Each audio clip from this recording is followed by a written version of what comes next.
So we're holding in Sefer Mishlei, Perek Chaf, Pasuk Aleph. Yud Divrei Torah Le'ilui Nishmat Naader ben Abdullah Chen Avram ben Sarah. We've spoken about clowns before, those individuals who are not serious, or as they may be also called scorners. Here in Perek Chaf, he introduces another type of clown, an individual who's not responsible for his actions. In other words, he is responsible, but he thinks he's not. He's called Letz Hayayin. Letz Hayayin is one who gets involved with drinking, a drunkard. Here he translates the imbiber of wine. He's a scorner. Homesh Shechar, he always roars or calls out that he wants to drink. That's all he's interested in. V'chol shogebo lo yachkam, whoever strays with it will not become wise. He discusses here the damage that a drunkard causes himself by pursuing wine. And he does not just only pursue wine, he overdoes it. How do we know he overdoes it? Because wine in itself is good. It is healthy. If it's moderate, it actually makes one happy, and it's something which is actually encouraged if you drink moderately. But anything which is too much, anything which is exaggerated, is no good. So here this is an exaggeration of a good thing. Let's hayayin. He's a scorner of wine. In other words, not that he's scorning wine, but he's a scorner because of his abuse of wine. And this will hurt him in many areas, and one of those areas being the area of learning. One who gets drunk cannot concentrate, cannot focus well. He will lose a lot of time during the time that he's drinking, during the time that he's vomiting, during the time that he's asleep. And this causes tremendous amount of troubles at home too. If he's married, many homes have broken up because the man was an alcoholic. So he calls this man a letz, a form of clown or a scorner, because he doesn't take life seriously. And as a result of that, chol shogebo lo yachkam, he will not become wise. He will not learn, he will not accomplish a lot. I guess he calls it letz because he's simply irresponsible. Just like the clown or the scorner doesn't take life seriously, so does this individual who is so addicted, and it is addictive. It is very difficult to get weaned, I guess, or how do you call it, when weaned off from wine, from alcohol, and therefore he calls it a letz, an individual who simply, once he gets stuck, he won't find it necessary. Even if you argue with him, he won't find it so necessary, so important to let go of it, because he has become so stuck or so involved in this habit.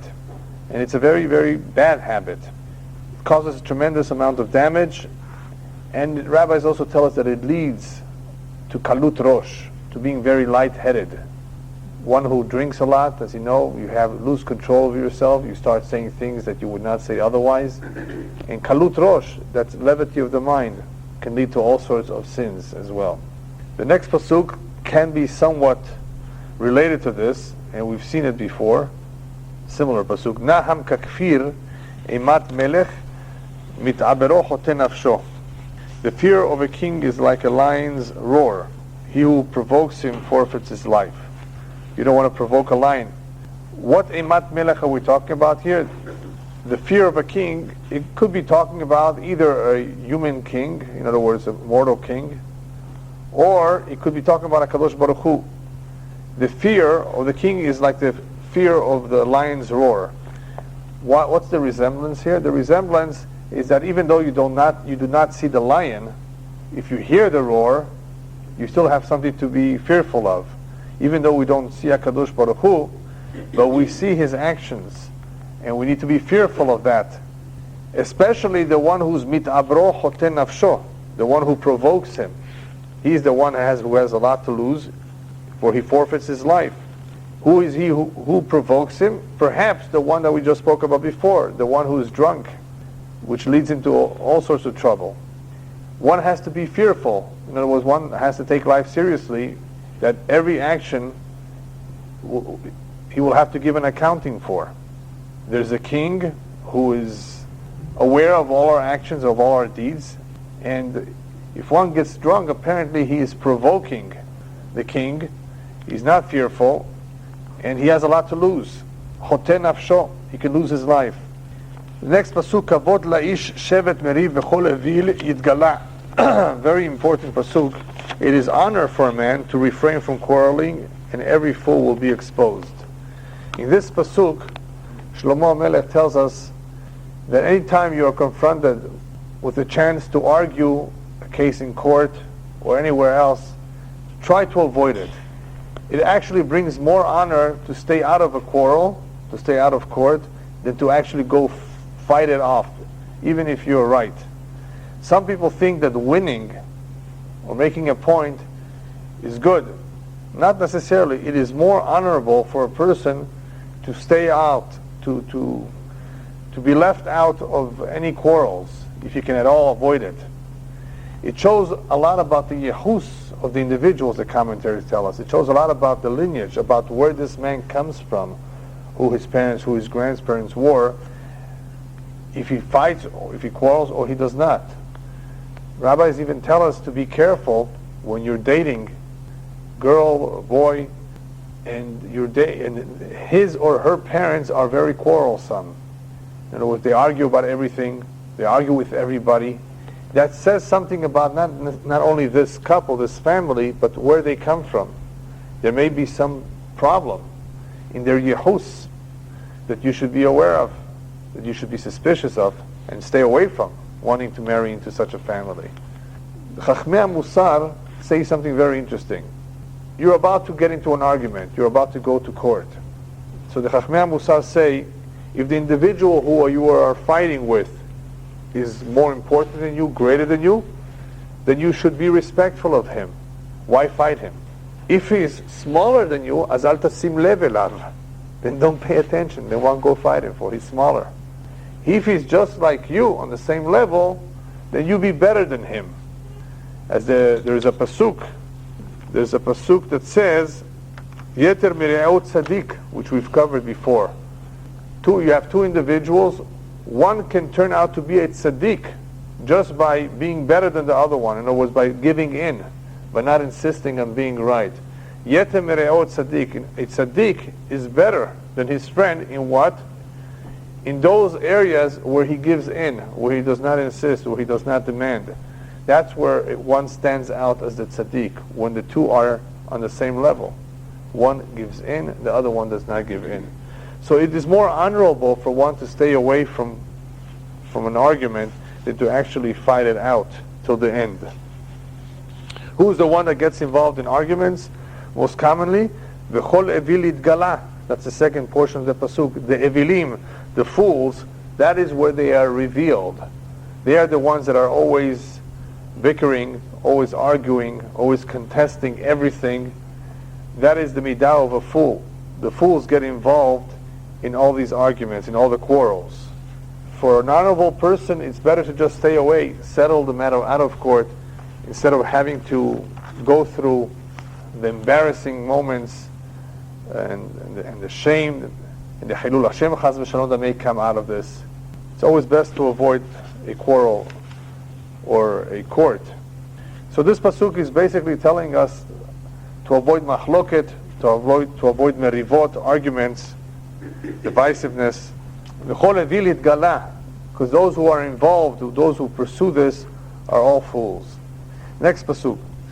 Mechoref atzel lo yacharosh v'sha'al bakatzir v'ayin.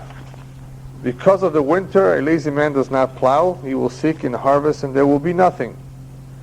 We've spoken about lazy people in the past. Here he adds something else, another detail. It may be someone is not lazy, but when it becomes a little bit just too cold, he doesn't get up for minyan, he doesn't go to a shiur, it just becomes a little bit difficult for him, then he gives up. He says, if you give up too easily, like a lazy man who gives up and does not plow in the winter, well, what will happen? V'sha'al bakatzir v'ayin, when he wants to harvest, he will have nothing. If you do not sow, you do not reap.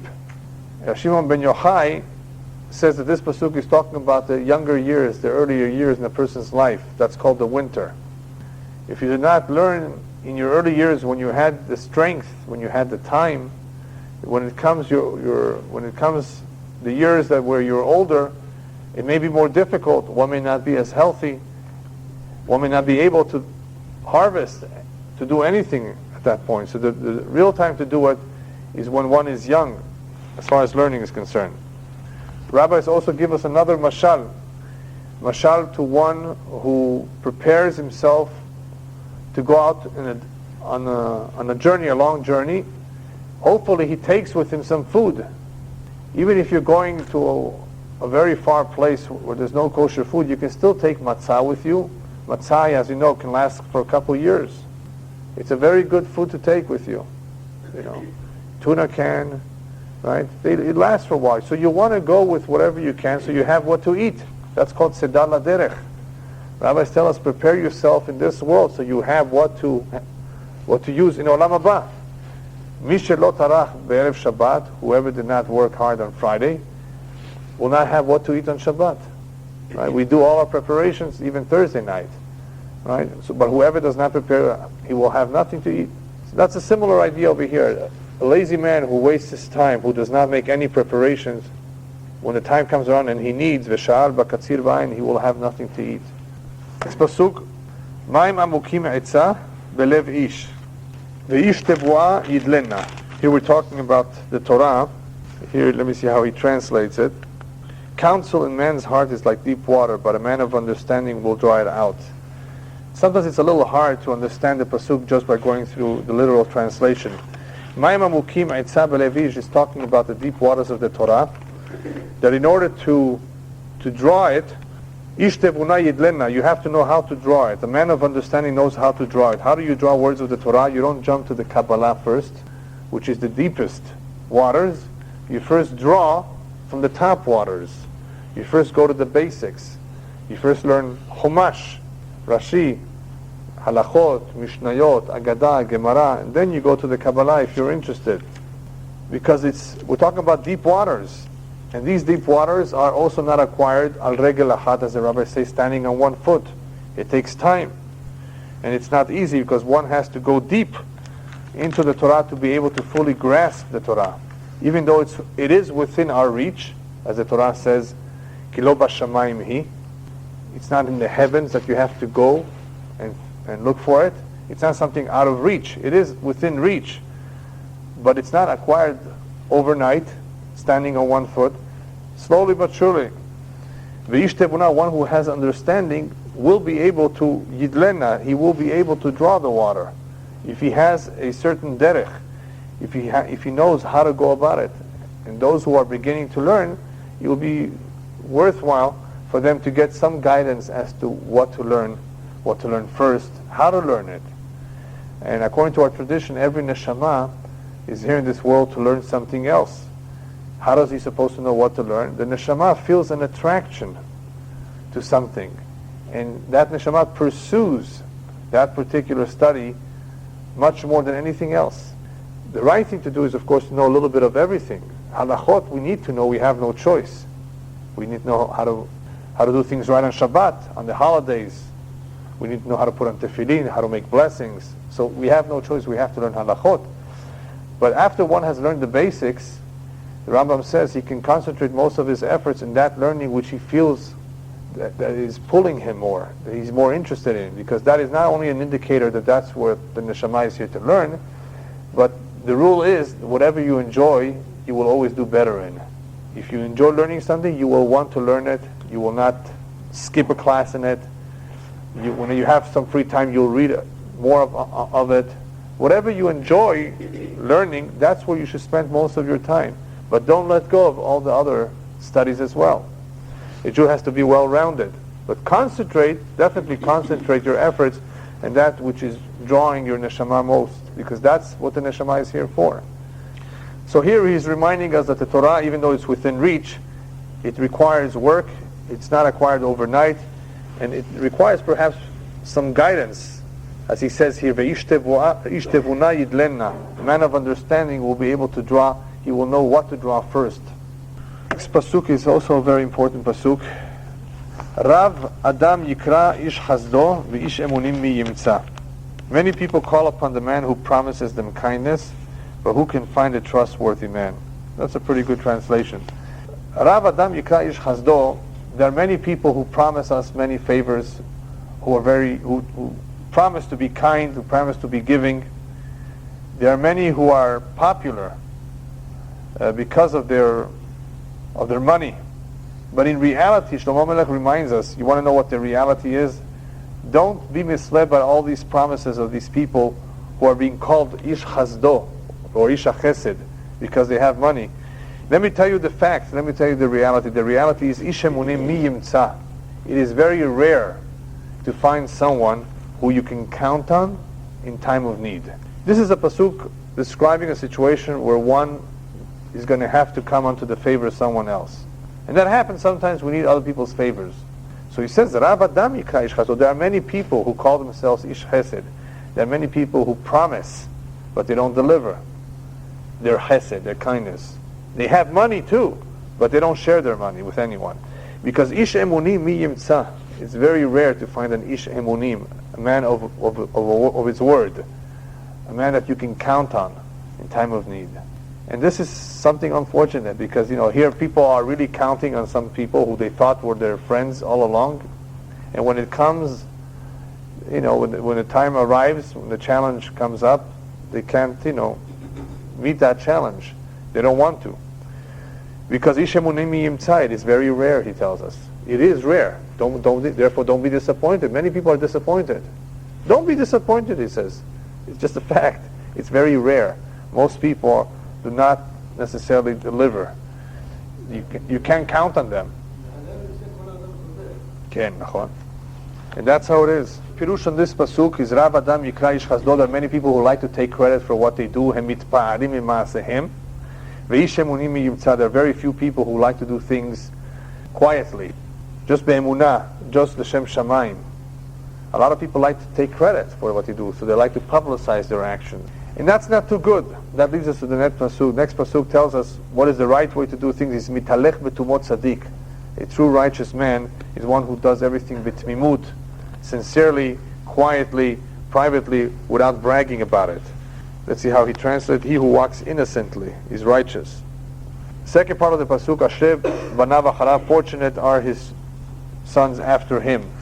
The reason for that is if somebody is a tzaddik, somebody that does things bitmimut, that zechut, the merit of the father, goes over to the children.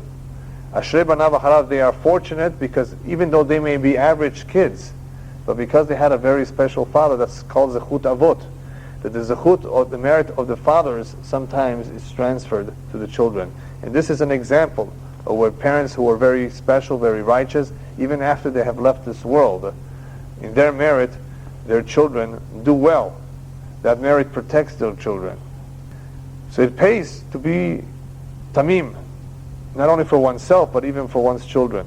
To do things betmimut means not to brag about them, to do things l'shem shamayim, for their real cause, for their real purpose, for the real tachlit. That shows that one is a tzaddik because he's not doing it for his own interest. Next pasuk, Melech Yoshev al Kiseh Din Mezareh Be'einav Kol Ra. A king sits upon the throne of judgment, all evil is spread out before him. From the translation, it's very hard to figure out what he's trying to say. Most commentators say that it's talking about Melech here, HaKadosh Baruch Hu. When he sits in judgment, he's able to see through all evil. All evil is spread out before him. What does this have to do? This is very much connected to the psukim beforehand that we said that many people do things quietly.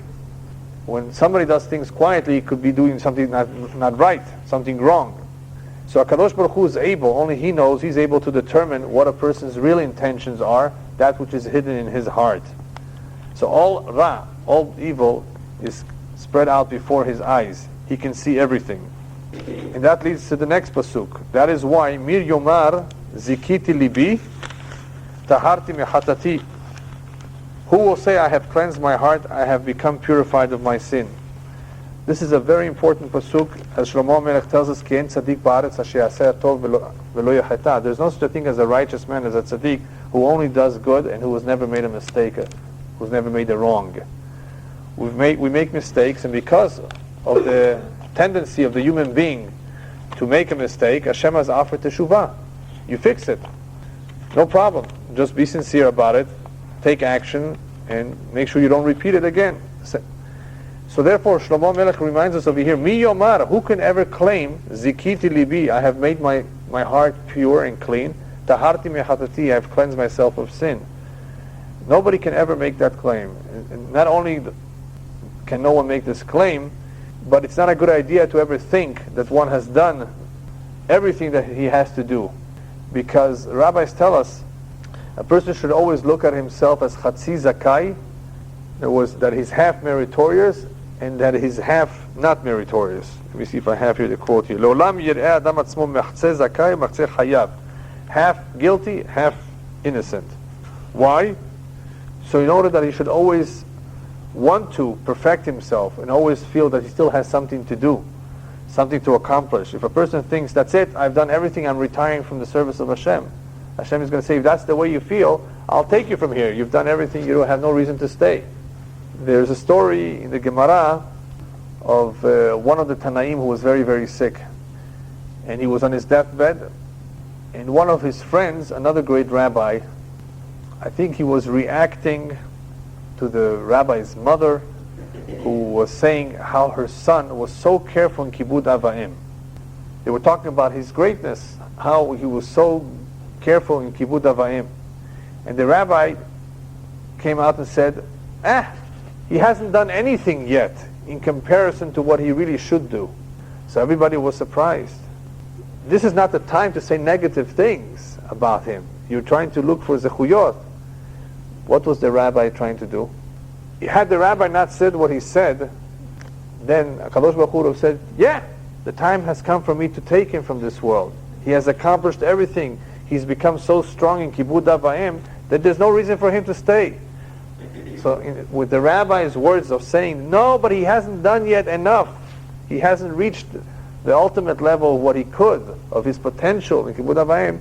What he was trying to say is to implore to Kadosh Baruch Hu, keep him alive here. He still has a lot of work to do. He's still not at tzaddiks.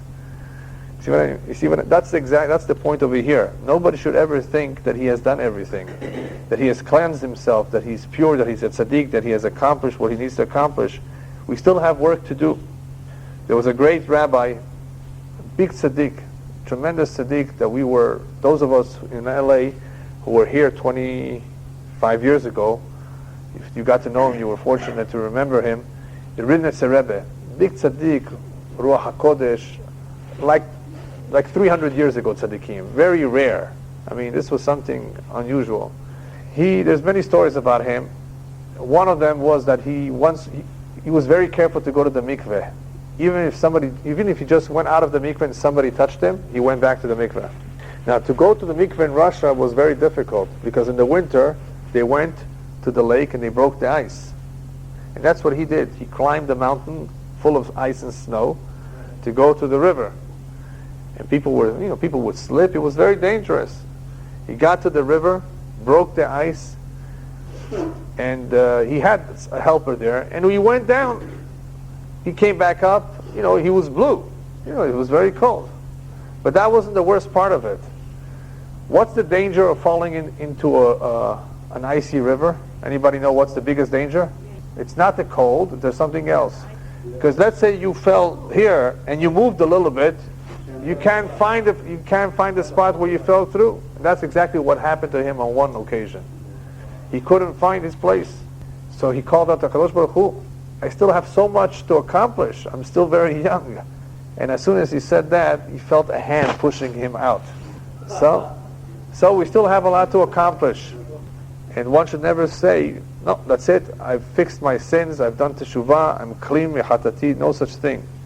Because that attitude means that a person not only is arrogant, but he's not going to do anything to further progress. And everyone can further progress and advance in Judaism in levels of purity and holiness. There's no end to this. Next pasuk. Even va'even efa ve'efa to'avat Adonai gam shenehem. This is a pasuk that some of you may be familiar with from the Torah, diverse weights and diverse measures, even both are an abomination of Hashem. Torah speaks about having diverse measures and weights, different size. You know how they used to weigh in the past? Today everything is digital. But even the digital scales, there's an inspection that the city does, I believe, to check your weights, that everything is fine, that you're not cheating your customers. But in the olden days, it was with smaller stone, a bigger stone, and it was easy for someone to cheat. The buyer would not know, that he's being cheated. So this is a form of cheating that people are not so aware, and only the individual himself knows. So Mishlei here reminds us, even though it's written clearly in the Torah, but he reminds us this as an example of those who make claim that they're so pure, that they pray every day, that they study every day, that they learn Torah every day. Yeah, but what about your business dealings? Are you honest there, or are you cheating? Remember, to'avat Hashem gam shenehem. This kind of practices is an abomination. This is a terrible sin. One who has that, even though everything else is perfect about him, this in itself is a big smirch, a stain on him. Yeah, it's a big stain. It's to'avat Hashem gam shenehem. Hashem hates this. Even Efa is talking also about double standards. People have double standards. There may be one way in the street, a different way at home, one way with their friends, another way with their spouse, one way with Hashem, another way with people. So that's what he's talking about too. A person should be careful not to have a double standards. Next pasuk, also a very important pasuk. Gam b'ma'alalav yitnaker na'ar. Very significant pasuk. Even a child can disguise himself with his deeds, if his deed is pure and upright. I'm not going to follow this translation because it doesn't really fit in here. Even though the commentaries do say that yitnaker could mean to disguise, that a child can disguise, which maybe fits in with the previous pasuk where we're talking about two double standards. Even a child can disguise. But I think that the best translation, the best interpretation of this pasuk has to do with recognizing a child from when he's young through his actions. In other words, even when a child is still young, through his actions, his ma'alalat, his playful actions, you can already tell, you can already detect from early on, imzach v'yashar pa'olo, if this is a pure child, an honest child, or a corrupt, crooked child. You can tell from when a child is young. Now, even though there is a Rashi that talks about Yaakov and Esav, true that early on you can't see everything about a child. They're all cute, they're all playful. You can blame their lack of maturity for what they do. Nevertheless, this point is very much emphasized by those who are in chinuch, in education, that it is definitely something that you can look at, and if you notice it, to take action right away. No, that's not right to do. Not whether it is to lie, whether it is to steal, whether it is to hit, whatever it is. You can already tell from when a child is very young, what kind of a child he will be, what kind of a man he will be, or woman he will be when they will grow up. And this is the time to catch these things. There's a very cute midrash about this pasuk. Moshe Rabbeinu, when he was a baby, you know who raised Moshe Rabbeinu when he was a baby in the beginning? Batya, Bat Paro, right? So she brought him into the palace, and Paro wanted to see him, played with him. And one day, this baby, Moshe Rabbeinu, pulled off Paro's crown. Now Paro got very, very angry, because he was very superstitious too. This means something about the future. He may want to take away my position. That's what he started thinking. He called his Chachamim. What do you have to say? So the Chachamim said, listen, it could be he was just playing around. Why are you thinking that already in the future? Let's make a test, they suggested. We're going to offer him 2 platters. One platter full of burning coals and one platter full of jewels. Let's see if he's smart, and that's why he pulled your crown too, or he's just a child. Let's see which one he chooses.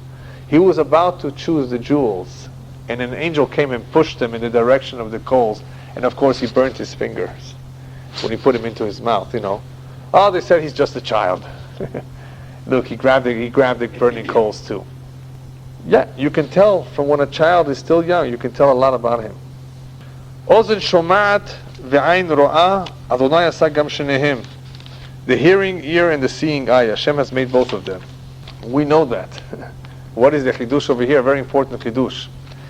If we can hear with our ears and we can see with our eyes, and Hashem made these, then for sure Hashem could see and Hashem could hear everything that we do. This pasuk is relating to the Hashgacha of Hashem. As the Chafetz Chaim indicated at the turn of the century, the 20th century, when recorders came out, cameras were already around. It says, you see, from the technology of today, we can see how true the words of the Mishnah are, Ain ro'ah ve'ozen shomat ve'chol ma'asecha b'sefer nichtavim, that there's an eye that sees. And today with satellites, it's even more true. An eye can see from above, from far away, could read a license plate of a car. If these human inventions can see from so distance, if we can record our own voice, don't you think that HaKadosh Baruch Hu has a sophisticated video machine that has recorded everything? And that's what many people who have gone through mavet klini, clinical death, have all said. They all have said this pretty much, that one of the things that they saw as soon as they went upstairs was a video, like a video or film or movie of their entire lifetime go by very quickly, frame by frame, but very quickly, from the time that they were young until then, because everything is recorded. So that's what he's pointing to over here. These are things that Hashem made. Then for sure He is able to see Himself and He's able to hear Himself. Everything that is being done over here, down below. Next pasuk, Al te'ehav shena, pen tivaresh, pekach einecha, seva lachem. There are some people that love to sleep, and that's what this pasuk is for. Do not love sleep, lest you become poor. Open your eyes and be sated with bread. He's talking about sleep, how sleep is something which you don't want to overdo. Remember, we started off with wine. Sleep is good, it's necessary for the body as long as you sleep what you need to sleep. The Rambam says the average number of hours that a person needs is 8. When you get older, you hopefully can do with less. A child needs a little bit more. But 8 hours, there are some people that continue to sleep, even though they don't really need to. And that is no good because it's, first of all, a waste of time, precious time. And who's the one that loses out more than anyone else? Those who learn Torah, those who go to minyan, those who go to shiurim. And that is why he calls it here penti varesh. You will become poor not only economically, but the more one sleeps, the less mitzvot. He will be poor of mitzvot. Pekach einecha seva lachem. Therefore, open your eyes, get up, and satisfy yourself with the bread, meaning the bread of the Torah. Learn as much as you can. There's no limit to how much one can learn. There's some people that literally go to sleep late because they were doing something silly before, and they wake up 12 o'clock, 1 o'clock in the afternoon. Now they may not have slept many hours, but their whole morning is gone. Not only have they missed Shachrit, but these are the best hours for one to function. You were going to ask something, yes? 8 hours is 1/3 of your life. That's right. That is why the rabbis in Masechet Shabbat say, how long does a person live? 70 years? Subtract 35 that he's in bed. Half his life, you're asleep. Subtract a few more hours for eating, for going to the restroom, for taking care of your personal needs. How much are you left with already? And of the few years that are left, how much do we take advantage of? How much do we use? Some of the great rabbis were very careful with the time. The Gaon of Vilna at the end of the year, before Rosh Hashanah, he had a little booklet how many hours he wasted. And throughout the year it amounted to 2 or 2.5 hours that he wasted. And what was his wasting of the time? I'm sure it wasn't the kind of waste that we do. It was things that had to do perhaps with the community, that he felt was not maybe that important. There was one rabbi he was my father's Rebbe, who always went with his shoes untied. They asked him why. Because I figured it out that over the year to tie my shoes takes a couple hours if I count out all the minutes. You don't have to do that. I suggest you buy shoes without shoelaces, so you don't have the problem. But there were some tzaddikim who were very careful with the time. Time is very precious. So what does this remind us of? It reminds us of the English saying, let's kill time. Right? There are some people who are in the mood of killing time. And that's too bad, because life is precious, the time is precious, and we shouldn't be killing it. The commentators explain that Shlomo Melech here emphasizes the point of being active versus being inactive. A human being has so much to contribute, so much to give, so much that he can accomplish when he's active, when his eyes are awake. But when he's asleep, what could he do? There was once a king, I think it was Napoleon, who used to sleep very little. There was one king. They asked him, why do you sleep so little? He says, whenever I'm asleep, I'm just like the poor man. I'm not a king. I'm only a king when I'm awake.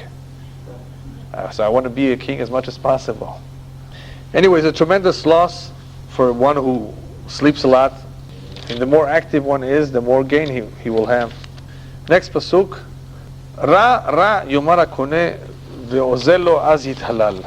This is also a pasuk that if you just read it superficially, it's hard to understand. It is bad, says the buyer. But when he goes away, then he boasts. This pasuk, I think, was written for the Persians.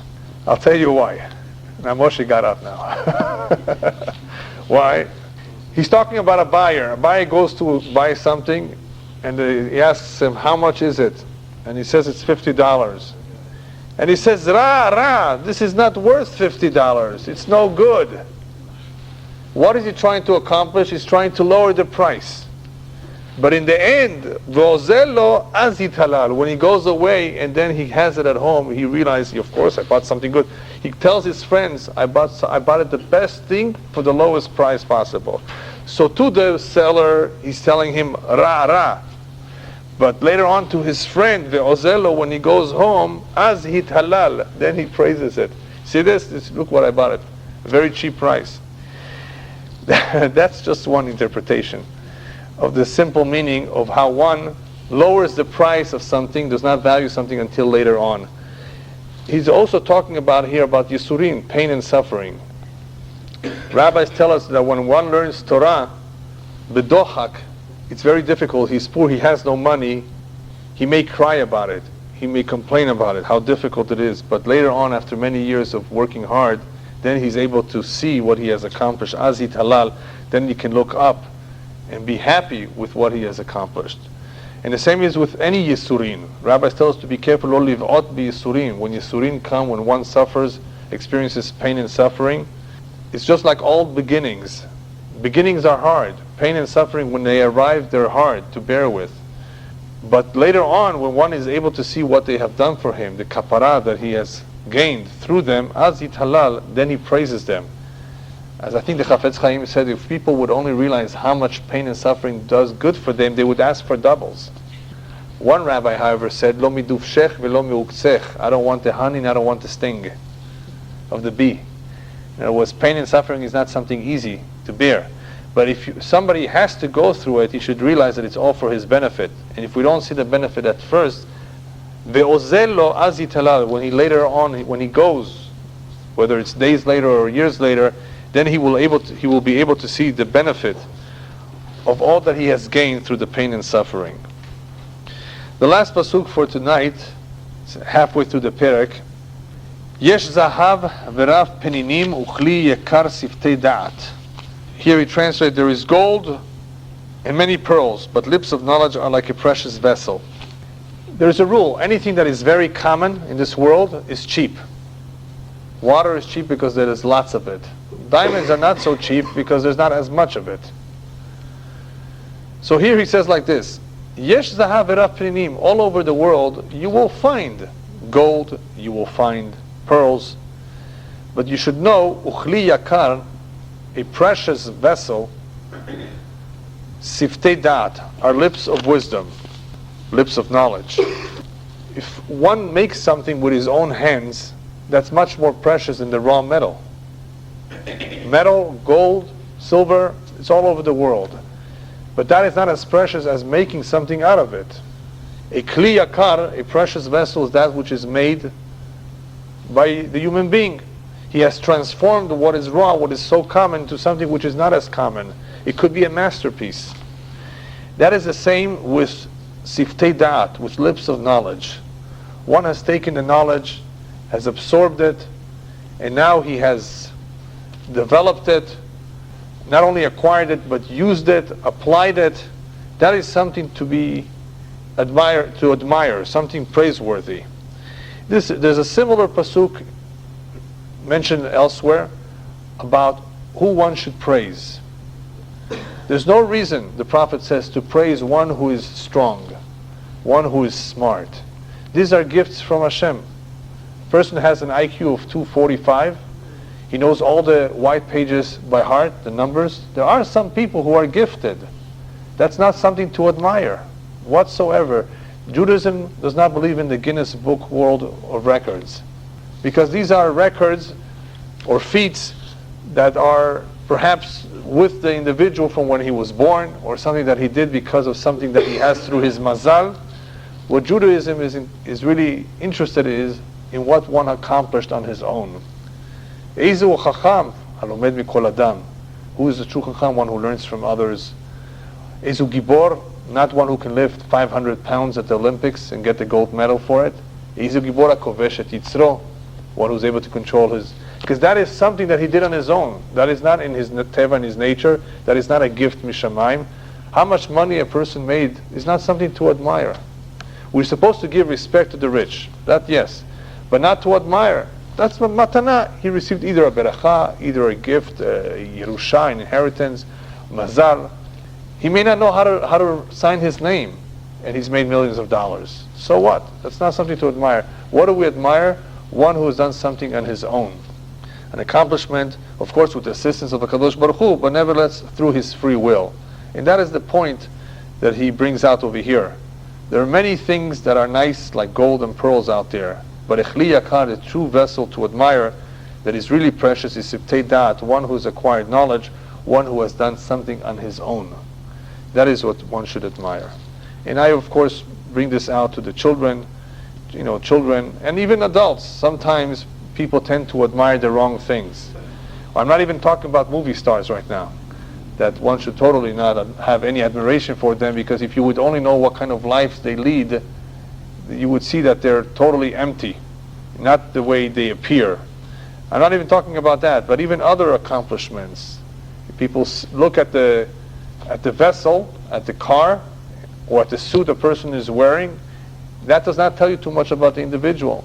There's a lot of nice people out there, or at least they look nice, wearing a suit and a tie, and the hair is combed very nice, and they're carrying a little briefcase, and they look very professional, but they're completely rotten inside.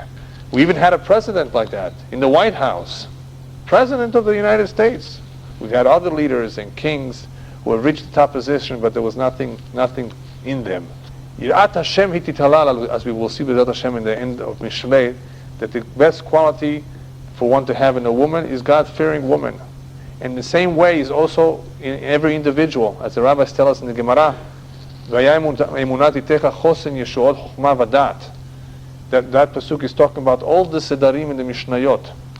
One may be able to know all of these Mishnayot by heart, but the treasure of Hashem is Yirat Hashem. That's what HaKadosh Baruch Hu is looking for. If a person has that treasure, then he's worth something. If he does not have that treasure, all he has is all the Mishnayot and Gemarot and all the Halachot Bal Peh. That does not do him any good. He may have a good mind, he may be very knowledgeable, but that is worthless if he has not acquired Yirat Hashem.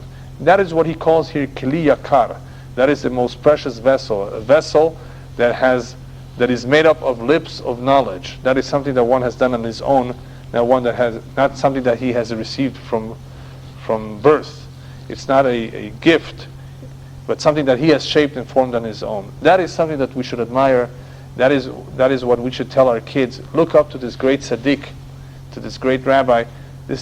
When he was a child, he was just like you, and this is what he has made of himself. Of course, Hashem has helped. Hashem helps those who help themselves, and everyone can become like that if he really chooses to. And if we look up to the right things and we admire the right things, and the children will admire hopefully those things too. But if a child hears his parents admiring money, the more money, the better you are. The more you spend, it's better. If that's what a child hears in his house, that everything is about money, we should look up to those who have money, then that's what the child is going to want to look up to. There are some things that we should not look up to at all. And I always make this point very, very strong in my house, that these are not things to admire. Either it's a person's mazal, let him have it, let him enjoy it, but this is not something to emulate. What we should emulate are the qualities of the tzaddikim, because these are tough to acquire. It takes hard work, but it can be done. And in the end, if those are the things that one acquires, that will be something really praiseworthy. And that is what Shlomo Melech tells us, Tov Shem Yishem Tov Yom HaMavet Miyom Valedo, even though we're not talking here about Avilut, but nevertheless, it's still the same idea. It is better to have a good name, to have earned yourself a good name, much better than all the perfumes, all the good oils. And day of death is better than the day one is born. Why? Because when the day one is born, one does not know what will happen with him. All babies are cute. It's only when one can take a look at the last day of an individual's life, this is all that he has accomplished. That's when people can be differentiated. When they're babies, you can't tell. Only towards the end can you tell what a man has accomplished. And if he has accomplished getting himself a good name, then he has done a good job, and that he has done on his own. Hashem will give one possessions. Hashem will even give one good health. Hashem will give one children too, and even a long life, and even a good woman, Zat Hashem. But that does not mean that a person himself has made of himself a good person, just because he has gotten all these things. These are things that he has received. The real key, the real test is, what have you done on your own? That is the kli yakar, the precious kli, the neshama perhaps we can say. What have you done with that? The neshama that I have given you here for 75 years. Show me, Hashem is going to ask, what you have done with it. Hopefully, B'ezrat Hashem, after 120, we will be able to show HaKadosh Baruch Hu, this is something that we have appreciated and we have worked hard to preserve and to elevate. And when the time comes, we will return it to you as clean as we received it, B'ezrat Hashem.